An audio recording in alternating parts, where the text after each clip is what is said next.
Bonjour, je m'appelle Christine Calle et je vais vous parler du Mont Shasta. Alors le Mont Shasta, je l'ai connu à partir de cet ouvrage qui a bouleversé ma vie en 2003.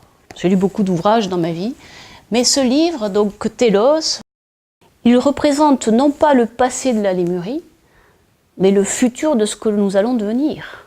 Et personnellement, c'est ça qui m'attire.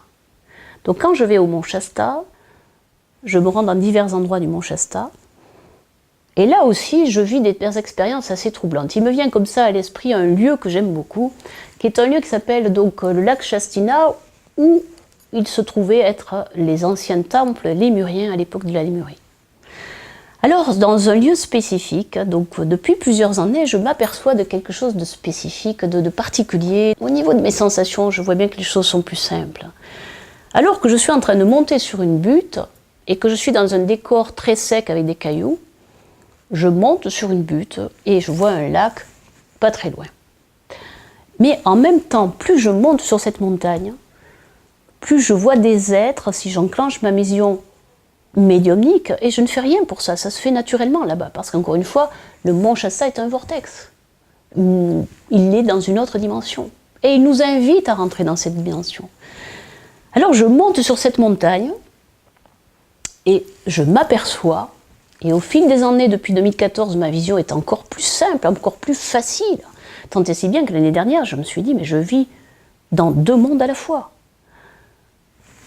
Je rentre dans un temple éthérique, c'est-à-dire que je vois des télosiens qui me voient, et au fur et à mesure que je monte sur cette petite butte, je rentre dans un temple de toute beauté, où je vois parfois même des rituels. Aurélia Louise Jones parlait que la Lémurie n'était pas détruite, mais toujours réelle dans une autre dimension. Et qu'elle faisait des rituels elle-même d'ailleurs, sur ce lieu. Et l'année dernière, quand j'ai vécu cela, il y a 2 ans, c'était la même chose, mais c'était moins évident. Ma médiumnité me permettait d'avoir moins de détails.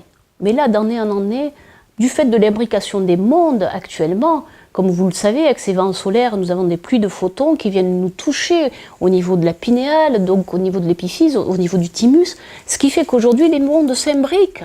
L'astral, l'éthérique. Donc pour la médiumnité, ça nous permet de voir davantage de choses. Après, bien évidemment, il s'agira d'être dans le discernement pour savoir qu'est-ce que je vois. Je vois en fonction de ma fréquence. Mais